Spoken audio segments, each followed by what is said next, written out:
This is how we survive. We tell ourselves that we are the walking dead. I can't profess to understand God's plan. But Christ promised a resurrection of the dead. I just thought he had something a little different in mind. I hope this finds you as well as you can be. I hope you don't lose faith. The day will come when we are going to beat this thing.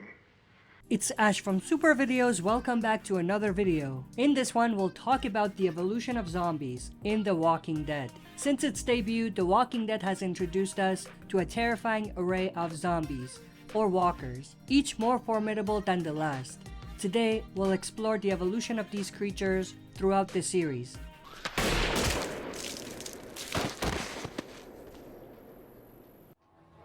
I hope you guys got your flu shots.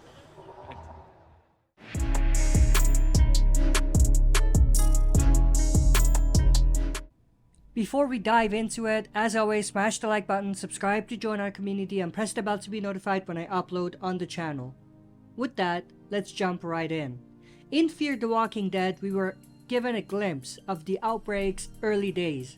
On a news broadcast, fresh walkers are seen attacking with shocking ferocity. Alicia's reaction encapsulates the disbelief of those first encountering the unimaginable. It's not real. I mean, it can't be real. Watch. This here's the new real. Kill shop. This scene not only foreshadows the chaos to come, but also highlights how the infected were initially perceived as something unreal, a nightmare unfolding before the world's eyes. Get down!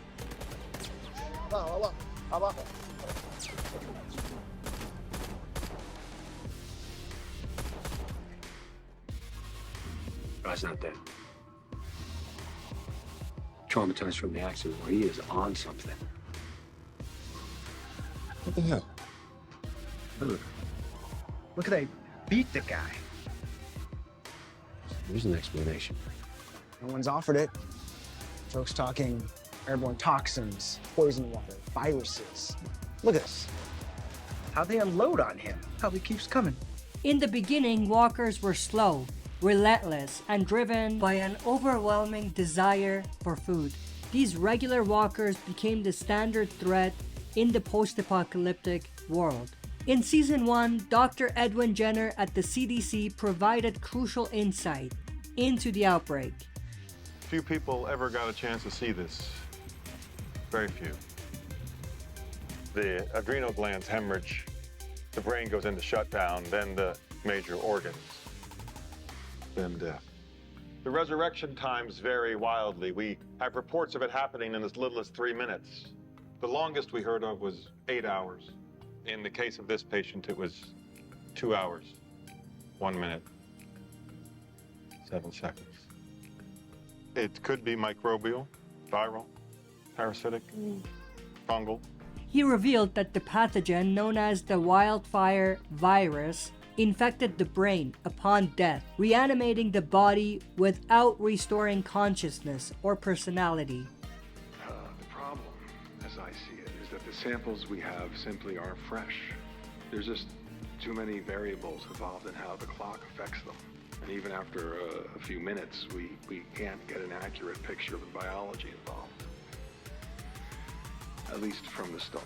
We obviously have seen the end. Again and again. Later, Rick Grimes disclosed a grim truth learned from Dr. Jenner. Everyone is infected, regardless of how one dies. We're all infected. What? But the CDC, Jenner told me. Whatever it is, we all carry it. The virus ensures reanimation, turning every death into a potential threat. The Civic Republic Military, or CRM, conducted experiments aiming to understand and possibly control or cure the virus.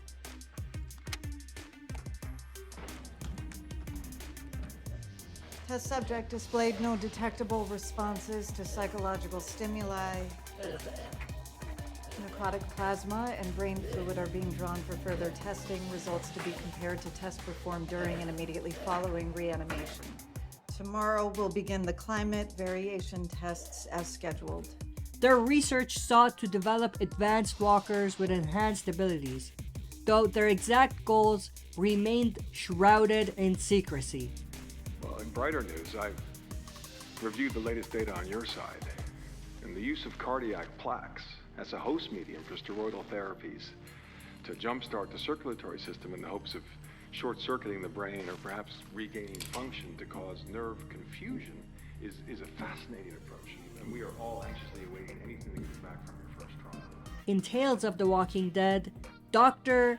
Everett, a reclusive scientist, studied walkers over years. Walkers he dubbed Homo Mortis as the next stage of evolution. His observations highlighted the walkers' adaptations to their environments over 35 years, suggesting a shift in the natural order. What we are witnessing is nature's great reclamation effort in our current geographical epoch. Within this territory, demarcated by a 40-foot deep, 200-meter wide man-made trench spanning hundreds of miles, the revitalization of biodiversity rivals the most diverse ecosystems of the Holocene. Uniquely driving this resurgence is one of the world's apex predators, a hunter so capable that it can hunt alone or in packs, so unrelenting that it doesn't sleep, so lethal, primitive man used to run from its numbers, abandoning it to this remote and barren wilderness known as the Dead Sector.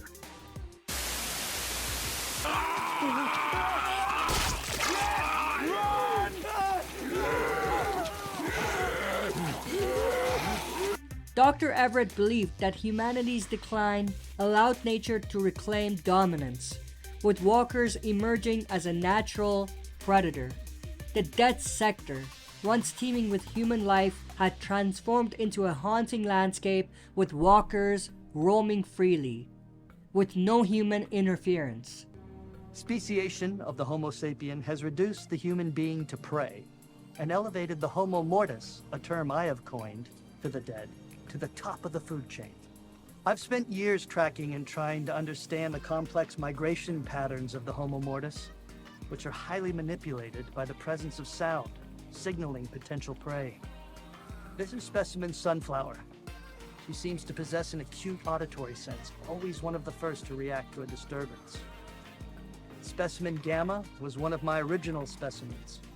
He's managed to endure various attacks from both human and other animal predators. Then there's Specimen 21. He has illuminated my understanding of the Homo mortis more than any other subject. He is the reason I am able to get this close to the herd. They say there's power in numbers, and that is especially true for the Homo mortis, who travel in large herds, sometimes numbering thousands. I want to know more about these variant cohorts you referred to in our last communication. We haven't seen anything like that here at all, nothing close. Ecosystems adapted to this new reality. Walkers were observed displaying territorial behaviors, forming herds that mimicked natural animal migrations. Everett's research focused on one particular walker, Specimen 21, which he believed showcased unique behaviors, hinting at an evolutionary leap. This walker's interactions suggested problem-solving instincts, though tragically it was lost to a predatory alligator. Dr. Everett's isolation and dedication to his research pointed a stark picture of the world, one where humanity had become the intruder in a walker-dominant ecosystem. The Dead Sector served as a grim reminder of nature's ability to adapt and reclaim its place in the absence of human control. And as of Specimen 21, we could have seen early signs of such species forming. These are the walkers that were dubbed the intelligent walkers at the end of The Walking Dead's original series. Those that could pick up rocks, and could climb. However, at this point, there has been no addition to this story and it remains unsolved.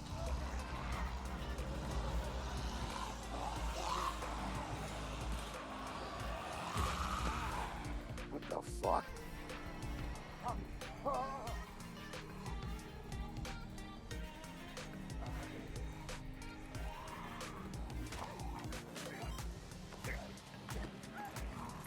Speaking of variants, we have to move our way to France. In France, Madame Genet experimented to create super zombies, walkers exhibiting increased strength, speed, and aggression.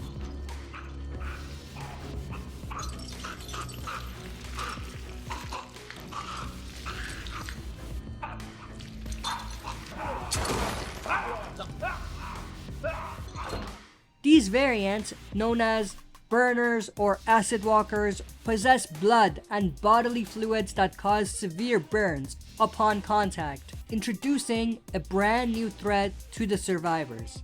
These mutations are believed to result from deliberate experimentation, aiming to weaponize the undead. The presence of such variants underscores the escalating dangers in a world where the line between human and walkers continue to blur. With these burners and runners over in France, and with their mastermind now deceased, it may appear that the story with the super zombies is over, and the plot with weaponizing the virus is no longer viable.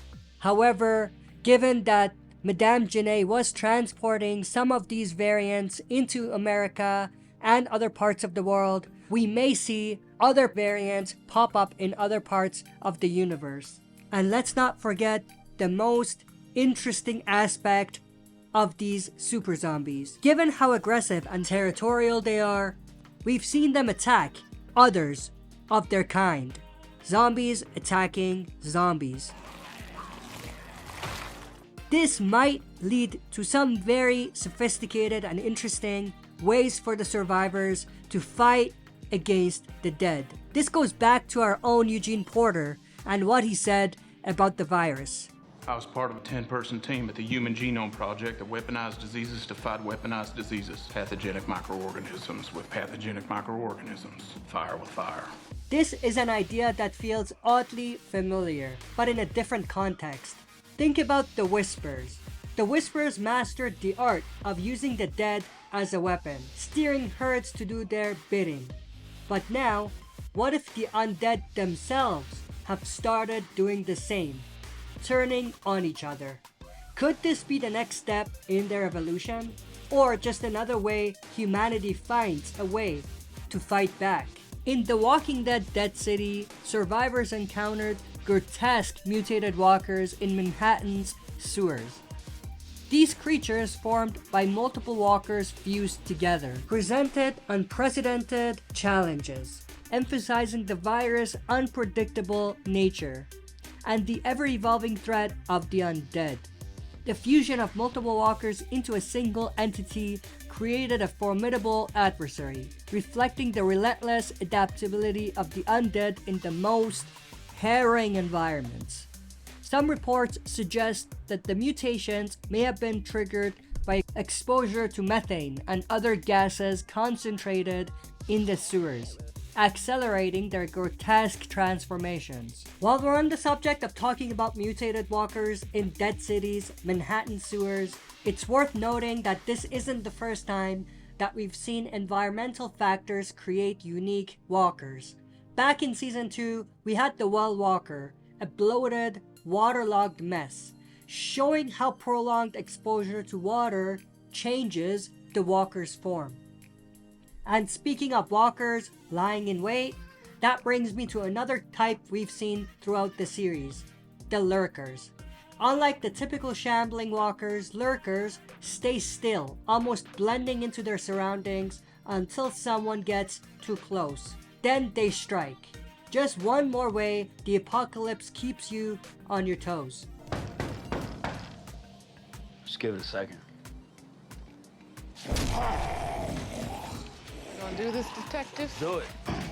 From slow-moving threats to aggressive predators, The evolution of walkers in The Walking Dead reflects humanity's ongoing struggle for survival in a world where the line between life and death continues to blur. Thank you for joining us on this episode, the journey through the evolution of the zombies in The Walking Dead. If you enjoyed this video, don't forget to smash the like button, subscribe to join our community, and press the bell to be notified when I upload on the channel. That's it for this video. See you next time for another super video.